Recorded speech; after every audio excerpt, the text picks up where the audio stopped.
الحمد للہ رب العالمین، الصلاۃ والسلام علی سید الانبیاء والمرسلین وعلی آلہ واصحابہ اجمعین، اما بعد، اعوذ باللہ من الشیطان الرجیم، بسم اللہ الرحمن الرحیم۔ بحمد اللہ تعالیٰ کہ رب کائنات جل وعلا کے احسان اور کرم سے سب شروع ہوگا آپ کا سورہ ذاریات شیفہ کی 9 نمبر آیت شیفہ سے آگے۔ اعوذ باللہ من الشیطان الرجیم، بسم اللہ الرحمن الرحیم۔ قتل الخراسون الذین هم فی غمرۃ ساہون۔ قتل، قتل کر دیے گئے، یعنی تباہ و برباد ہو جائیں، ستیہ ناس ہو جائیں، اجڑ جائیں، تباہ ہو جائیں۔ خراسون، اٹکل بچوں سے، تصورات سے کہانیاں گڑھنے والے۔ اللہ اکبر، اللہ اکبر۔ یاد رکھیے، یہ میں نے سادہ سے لفظوں میں ترجمہ کیا ہے، لیکن یہ قرآن مجید فرقان مید ہے اور اللہ رب العزت جل وعلا کا کلام ہے، اور اللہ تعالی جل وعلا بد دعا دینے سے پاک ہے۔ اس لیے اس کا ترجمہ جس طرح تبت یدا ابی لہب و تب، لفظی معنی ہے ٹوٹ جائیں ہاتھ ابو لہب کے، ٹوٹ گئے، ٹوٹ جائیں، یہ تو تمنا ہے، خواہش ہے۔ اللہ تعالیٰ جل وعلا تو اذا اراد شیئا ان یقول له کن فیکون، وہ کسی چیز کا ارادہ فرماتا ہے، فرماتا ہو جا، چیز ہو جاتی ہے۔ خواہش وہ کرتا ہے جس سے چیز کا صدور ناممکن ہوتا ہے کہ ہو جائے ایسے کہیں، اللہ تعالیٰ کے لیے تو ایسے نہیں، وہ تو فرما دیتا ہے۔ تو اس لیے یہاں ترجمہ یہ کیا جائے گا، تباہ و برباد ہو گئے وہ جو نبی مرشم کے بارے میں اٹکل بچوں دوڑاتے ہیں، تصوراتی باتیں کرتے ہیں۔ کوئی جادوگر کہتے ہیں، کوئی ان کو معاذ اللہ تعالیٰ شاعر کہتا ہے، کوئی ان کو اللہ یعوذ باللہ تعالیٰ کاہن کہتا ہے۔ اللہ اکبر، اللہ اکبر، اللہ اکبر۔ میرے کریم آقا رسول عربی کی شان محبوبیت ہے، میرے نبی کے گستاخوں کو جواب رب کائنات دے رہا ہے۔ جو میرے کریم آقا رسول عربی شفیع معظم رحمت عالم کے بارے میں وہ نازیبہ کلمات کہتے، تصوراتی اٹکل بچوں سے، خراس ایسی بات کرنا جو تصوراتی ہو، جس کا کوئی یقین نہ ہو، خیالات پر مشتمل وہ بات ہو، جھوٹ کا پلندہ۔ وہ جو میرے کریم آقا کی شان میں نازیبہ کلمات کہتی تھی، کوئی کہتا ہے یہ تو شاعر ہیں، کوئی کہتا ہے نہیں جادوگر ہیں، کوئی کہتا ہے کاہن ہیں، کوئی کہتا ہے خود گڑھتے ہیں، کوئی کہتا ہے دوسروں سے سیکھ کر سکھاتے ہیں، وغیرہ وغیرہ۔ وہ جو ساری کی ساری باتیں کہتے تھے محض اٹکل بچوں اور قیاس سے وہ باتیں کرتے تھے، رب کریم فرماتا ہے وہ برباد ہو گئے، تباہ ہو گئے۔ اللہ اکبر، اللہ اکبر، اللہ اکبر۔ نبی کے گستاخوں کو جواب دینا سنت الہیہ ہے۔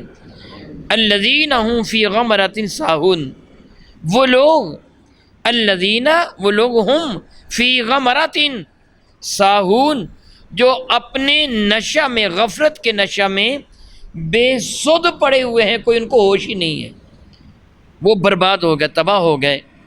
میرے اور آپ کے کریمہ کا تاجر بجم شفیع معظم رحمت کی سنت بھی یہی ہے۔ حضرت سیدنا حسان بن ثابت رضی اللہ تعالیٰ کو میرے کریم آقا ارشاد کبھی فرمایا کرتے تھے کہ کافروں کو ان کی گستاخیوں کا جواب دو، اور حضرت سیدنا حسان بن ثابت کفار جو اشعار کی شکل میں میرے کریم آقا رسول عربی شفیع معظم رحمت عالم صلی اللہ علیہ وسلم اور اہل ایمان کے بارے میں نازیبہ جملے کہتے، حضرت حسان اشعار میں ان کو جواب دیتے، اور میرے کریم فرمایا کرتے تھے صحابہ سے، تمہارے تیروں سے زیادہ حسان کے شعر کام کرتے ہیں۔ تیر تو ایک آدمی کو قتل کرے گا نا، جس کو تم تیر مارو گے صرف وہ ایک مرے گا نا۔ حسان کے شعر تو معلوم نہیں کتنے کافروں کا دل جلا کے رکھ دیں گے، کتنے کافروں کو بے چین کر کے رکھ دیں گے۔ تو اللہ تعالیٰ جل وعلا جواب دے رہا ہے، اور میرے نبی کے صحابہ بھی، میرے نبی بھی ارشاد فرماتے تھے، الذین هم فی غمرۃ ساہون، اللہ فرماتا ہے وہ بدبخت کہ جو غفلت کے نشہ میں بے سود پڑے ہوئے ہیں، جن کو کوئی ہوش ہی نہیں ہے۔ غمرتن، ایسی شے جو کسی کا نام و نشان تک مٹا دے، تیز پانی کو غمرتن بھی کہہ دیتے ہیں کہ وہ چیزوں کا نام و نشان تک سیلاب مٹا دیتے ہیں، یعنی یہ ہوش و حواس عقل کھوئے بیٹھے ہیں اور بے سود پڑے ہیں، یعنی جو منہ میں آتا ہے بکتے چلے جا رہے ہیں۔ یعنی ان کی صفات رذیلہ کا، ذلیل صفتوں کا اللہ تعالیٰ جل وعلا تذکرہ فرما رہا ہے۔ اور فرما رہا ہے یہ پوچھ رہے ہیں، اور یہ سارے کا سارا ان کا نبی کریم جو اشارہ سارے کا سارا یہ ان کا وہ برا فعل ہے جس کا تذکرہ رب کائنات فرما رہا ہے۔ یسألون، وہ سوال کر رہے ہیں، ایان یوم الدین، قیامت کے دن کب آئے گا؟ میرے کریم آقا کے دربار میں تو کسی صحابی نے بھی آ کر کیا تھا یا رسول اللہ قیامت کب آئے گی؟ جب میرے نبی نے فرمایا تو نے قیامت کے لیے کیا تیار کر رکھا ہے؟ اور اس نے عرض کیا تھا یا رسول اللہ میرے دامن میں بہت ساری نیکیاں تو نہیں ہیں، البتہ میرے دل میں آپ کی اللہ تعالیٰ اور آپ کی محبت ہے۔ اللہ کا بھی نام تھا، اللہ تعالیٰ اور آپ کی محبت ہے۔ تو میرے کریم نے فرمایا تھا انت مع من احببتا، پھر فکر کاہے کا، تو اسی کے ساتھ اٹھے گا جس سے تو پیار کیا کرتا ہے۔ یہ سوال تو صحابہ بھی کر لیتے تھے کہ قیامت کب آئے گی، لیکن یہ ان کا برا عمل ہے۔ کافروں کا یہ کہنا یسألون ایان یوم الدین، پوچھ رہے ہیں قیامت کب آئے گی، ان کا یہ سوال بطور طنز ہے، انکار کے طور پر ہے کہ جو تم کہہ رہے ہو آئے دن ہمیں دھمکیاں دیتے رہتے ہو، قیامت کو تمہیں پتہ چلے گا، قیامت کو پتہ چلے گا۔ جس طرح الحمدللہ تعالیٰ آج بھی علماء جب نصیحت فرماتے ہیں تو یوں ہی فرماتے ہیں نا، نیکی کرو گناہ سے بچو، اور اس کا پتہ تمہیں قیامت کے نہیں چلے گا کہ جو دنیا میں نیکی کرتے ہیں اس کو عزت و عظمت کا کیسا تاج پہنایا جاتا ہے۔ تم دنیا کی عیاشیوں سے کنارہ کش ہو جاؤ، قیامت کے تمہیں پتہ چلے گا کہ جو گناہ سے بچتا ہے اللہ تعالیٰ کی کتنی عزت پاتا ہے۔ سننے والا کہتا معلوم نہیں کب قیامت آئے گی، عیش کوش کہ فردہ نیس، آج جو ہو سکتا ہے کل نہیں آئے گی، بس گیا۔ معاذ اللہ تعالیٰ سبحان اللہ تعالیٰ، یہی حال ان کافروں کا تھا، یہی حال ان کا تھا کہ کب قیامت آئے گی۔ ایسے ہی تم بھی ڈرا رہے ہو، معاذ اللہ، پہلے انبیاء بھی ڈراتے چلے گئے، وہ دنیا سے چلے گئے، فوت ہو گئے، تو قیامت تو آئی ہی نہیں، اب تم کہہ رہے ہو قیامت آئے گی، کب آئے گی قیامت؟ یہ ان کا استہزاء تھا، مذاق تھا، ہنسی تھی، یہ انکار کے طور پر کہتے تھے۔ رب کریم فرماتا ہے وہ قیامت آئے گی، کیا وہ دن ہوگا؟ یوم ہم علی النار یفتنون، جب ان کو جہنم کی آگ میں تپایا جائے گا۔ وہ آئے گا دن جس طرح لوہے کو تپایا جاتا ہے، جس طرح کسی دھات کو تپایا جاتا ہے، ان کو آگ میں الٹ پلٹ کیا جائے گا، ان کے اوپر نیچے دائیں بائیں آگ ہوگی، اوپر بھی آگ نیچے بھی آگ، جس طرح لوہے کو گرم کرنے کے لیے، سادہ لفظوں میں کہیے لوہے کو گرم کرنے کے لیے کوئلوں میں دفن کر دیا جاتا ہے، کہ لوہے کو زیادہ گرم کرنا مقصود ہو تو کوئلوں کو اوپر ہی نہیں رکھا جاتا بلکہ کوئلوں میں دفن کر دیا جاتا ہے، اس کے اوپر بھی کوئلے نیچے بھی کوئلے، دائیں بائیں اس کو تپایا جاتا ہے۔ اسی طرح کافروں کو بھی جہنم کی آگ میں تپایا جائے گا، اوپر نیچے دائیں بائیں آگ ہی آگ ہوگی، اور فرمایا جائے گا ذوقو فتنتکم، اپنے فتنے کا، اپنی شرارتوں کا مزہ چکھو۔ جو تم دنیا میں کہتے تھے کب قیامت آئے گی، اب چکھو نا قیامت۔ ھذا الذی کنتم بہ تستعجلون، یہ وہی عذاب ہے جس کی تم جلدی مچایا کرتے، عجلت جلدی مچانا، جس کی تم جلدی مچایا کرتے تھے، یہ وہی آگ ہے، یہ وہی عذاب ہے۔ رب کریم ہم سب کو معاف فرمائے، ہم سب پہ اپنی رحمتوں کو نزول فرمائے۔ دیکھیے کبھی وہ وقت ہوگا جب میرے اور آپ کے کریم آقا رسول رحمت صلی اللہ علیہ وسلم صحابہ کرام کے سامنے ان کلمات مقدسہ کی تلاوت فرما رہے ہوں گے۔ صدیاں بیت گئیں، آج ہم ہیں، کل ہم بھی نہیں ہوں گے، مر جائیں گے، قبروں کے اندر چلے جائیں گے، اور پھر آنکھیں بند کرتے ہی ہوش آ جائے گا حقیقت کیا ہے۔ عقل مند انسان وہی ہوتا ہے جو اپنے مستقبل کے بارے میں کو سوچتا ہے کہ آنے والی کل کو کیا ہوگا۔ آج دن چڑھا تھا، دوپہر ہوئی، میں جمعے کے وقت تقریر کر رہا تھا، وقت ختم ہو گیا، اب میں تقریر کر رہا ہوں، گفتگو کر رہا ہوں، آپ کو پڑھا رہا ہوں، سبق آپ کو پڑھا رہا ہوں، یہ بھی وقت ختم ہو جائے گا۔ میری اور آپ کی زندگی کا ایک دن کم ہو گیا، ہم قبر کے وزیر قریب ہو گئے۔ اسی طرح دن بدن ہم موت کے قریب سے قریب تر ہوتے چلے جا رہے ہیں، اور پھر جب وہ قیامت کا دن آئے گا نا تو پھر یاد آئے گا، پھر یاد آئے گا کہ ہم نے کتنا بڑا اپنا نقصان کر لیا۔ قیامت تو جب آئے گی تب آئے گی نا، مرتے ہی پتہ چل جاتا ہے کہ میری قبر کیسی ہے، جنت کے باغوں میں سے باغ ہے یا جہنم کے گھڑوں میں سے گڑھا۔ یہ ساری نصیحتیں فرمانے کے بعد اب رب کائنات جل والا ایمان والوں کا تذکرہ فرماتا ہے۔ ارشاد گرامی قدر فرماتے ہیں ان المتقین فی جنات وعیون، سبحان اللہ، کافروں کو جہنم میں دفن کیا جائے گا، لیکن ادھر کیا ہوگا؟ ان المتقین، وہ جو اللہ سے ڈرنے والے ہیں، جو متقی ہیں، فی جنات وعیون، وہ باغات میں ہوں گے، وہ چشموں کے کنارے تشریف فرما ہوں گے، ان پہ رب کی رحمتوں کا نزول ہو رہا ہوگا، وہ عیش و عشرت کر رہے ہوں گے۔ دنیا میں اللہ کی رضا کی خاطر سب کچھ برداشت کرنے والوں کو جنت میں وہ سب کچھ عطا کیا جائے گا جو بھی ان کی تمنا ہوگی۔ ارشاد فرماتے ہیں آخذین ما آتاہم ربہم، سبحان اللہ تعالی و بحمدہ، کتنا حسین جملہ ہے، کتنا دلکش جملہ ہے۔ آخذین ما آتاہم ربہم، آخذین، اخذ کرنا، پکڑنا، لینا، ما جو، آتاہم ان کو عطا فرمائے گا، ربہم ان کا رب، یعنی وہ لے رہے ہوں گے اپنے رب کی عطائیں، یعنی رب عطا فرما رہا ہوگا، وہ قبول کر رہے ہوں گے، رب کی رحمتیں نازل ہو رہی ہوں گی، وہ وصول کر رہے ہوں گے، رب کی رحمت کے خزانے کھلے ہوں گے، وہ لوٹ رہے ہوں گے، عنایات ربانی کا نزول ہو رہا ہوگا، سبحان اللہ تعالی و بحمدہ، یہ ان کو نعمتیں دی جا رہی ہوں گی۔ میرے اور آپ کے کئی ماہ کا رب کائنات جل وعلا کے محبوب صلی اللہ تعالی علیہ وآلہ وبرکہ وسلم شب معراج جب وہ ملکوت السماوات کی سیر کے لیے وہ بہت عظمت بلندی پہ چلے گئے، معراج کے بعد عراج، رف سے بھی آگے، تو پھر حجاب کے پردے سے، یعنی حجاب کے پرلی جانب سے، اس کی اور سے آواز آئی تھی ادن منی یا احمد، سے پہلے کف یا محمد ان ربک یصلی علیک، یہ حدیث مبارکہ ہے، رب کریم کی جانب سے اعلان ہوا کف یا محمد، اے محمد مصطفیٰ کریم ٹھہر جاؤ، ان ربک یصلی علیک، آپ کا رب آپ پر اب رحمت نازل فرما رہا ہے، رحمت نازل فرما رہا ہے۔ کتنا وہ حسین منظر۔ سیدنا علی المرتضیٰ سے ایک روایت مروی ہے کہ اے نمازی، تیری نگاہوں کے سامنے سے اگر پردے اٹھا دیے جائیں، تجھے پتہ چل جائے کہ تیرے ساتھ رب کائنات جل وعلا کیا سلوک فرما رہا ہے، کیا تیری اس وقت اللہ کے حضور عزت افزائی کی جا رہی ہے، تو تمنا کرے گا کاش میں قیامت تک نماز کے اندر ہی کھڑا رہوں، کہ جب تو نماز پڑھ رہا ہوتا ہے تو اللہ تعالیٰ کی رحمت تجھ پہ نازل ہو رہی ہوتی ہے، جس طرح بارش کے قطرے نازل ہوتے ہیں۔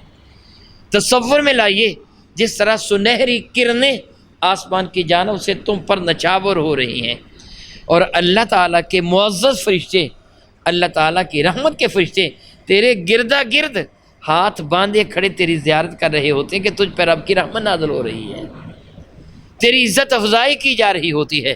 جس طرح کوئی کہیں جائے اس پر پھول نچھاور کیے جا رہے ہوتے ہیں، اس کے گلے میں پھولوں کی مالائیں ڈالی جا رہی ہوتی ہیں، اس کے لیے عزت و عظمت کے تمام تر تقاضوں کو پورا کیا جا رہا ہوتا ہے، اس کے پاؤں تلے کارپٹ بچھائے جا رہے ہوتے ہیں، لوگ اس کے لیے دیدہ دل فراش راہ کیے ہوئے ہوتے ہیں، یہ اس پر اس وقت عنایت کا نزول ہو رہا ہوتا ہے۔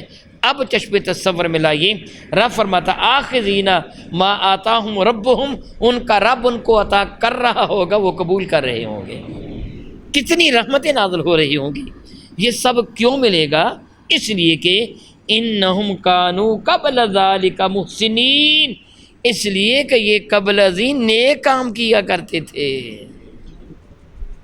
محض ایمان ہی نہیں، یہ نیکیاں بھی کیا کرتے تھے، یہ نیک افعال ان سے سرزد ہوا کرتے تھے، یہ دن رات اپنے مولا کو راضی کرنے کے لیے کوشاں رہا کرتے تھے، نماز پڑھتے تھے، روزہ رکھتے تھے۔ اللہ تعالیٰ نے توفیق عطا فرمائی، آپ قرآن پاک بھی سبق پڑھ رہے ہیں، تلاوت کر رہے ہیں۔ رب کریم فرماتا ہے ان کو جو عطائیں کی جائیں گی، کہا جائے کیوں عطائیں کی جائیں گی؟ انہم کانوا قبل ذالک محسنین، بے شک اس سے قبل وہ بڑی نیکیاں کیا کرتے تھے، اللہ کو راضی کرنے کی کوشش کیا کرتے تھے۔ فرماتا ہے کانوا قلیلا من اللیل ما یہجعون، کانوا ان کی عادت کیا تھی؟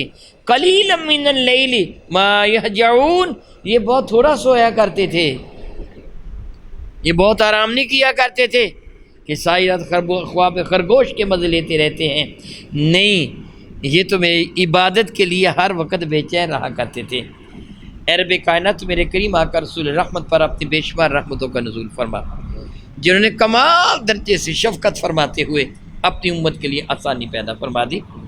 ارشاد گرامی قدر فرمایا، تم نماز عشاء اگر تمہیں نیند زیادہ ستائے، نماز عشاء ادا کر کے باوضو سو جاؤ، نماز فجر با جماعت ادا کر لو، اللہ تعالیٰ تمہارا سونا بھی عبادت میں درج فرما دے گا۔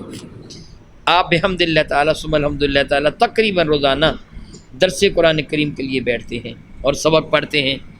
میرے کریم فرماتے ہیں صلی اللہ تعالیٰ حبیب ہی، ایک باب علم کا حاصل کر لینا 1000 رکعت نماز نفل ادا کرنے سے افضل ہے۔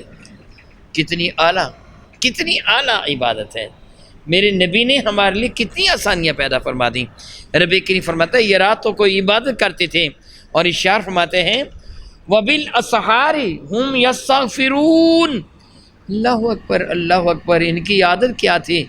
یہ سحری کے وقت صبح سویرے اٹھ کر اپنے رب سے گناہوں کی معافی مانگا کرتے تھے۔ اللہ اکبر اللہ اکبر، اللہ تعالیٰ آپ کو توفیق عطا فرمائے، مجھے بھی توفیق عطا فرمائے۔ وہ سحر خیزی کی، صبح اٹھنے کی، حضرت اقبال فرماتے ہیں نا، کتار ہو رومی ہو راضی ہو غزالی ہو، کچھ ہاتھ نہیں آتا بے آہ سحر گاہی۔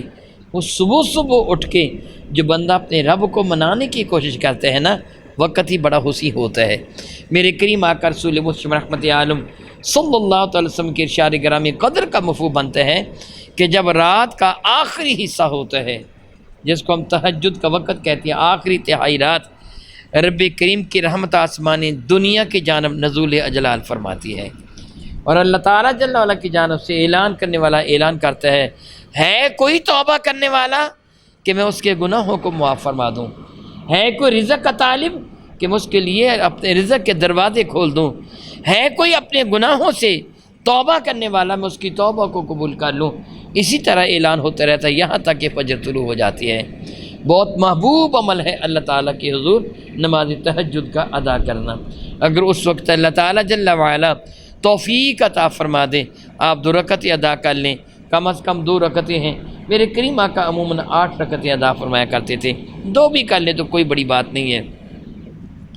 اگر نہ ہو سکے تو کم از کم اس وقت استغفار تو پڑھ لی جائے، استغفر اللہ ربی من کل ذنب واتوب الیہ، استغفار تو کر لی جائے۔ اس وقت توبہ کرنے والے اللہ کے محبوب ہیں۔ فرماتے ہیں وہ صبح کے وقت، سحری کے وقت اپنی خطاؤں سے بارگاہ رب العزت پہ معافی مانگتے ہیں۔ وفی اموالہم حق للسائل والمحروم، اللہ اکبر اللہ اکبر اللہ اکبر اللہ اکبر، ان کے مالوں میں حق ہے، وہ جانتے ہیں کہ میرے مال میں حق ہے، کس کے لیے؟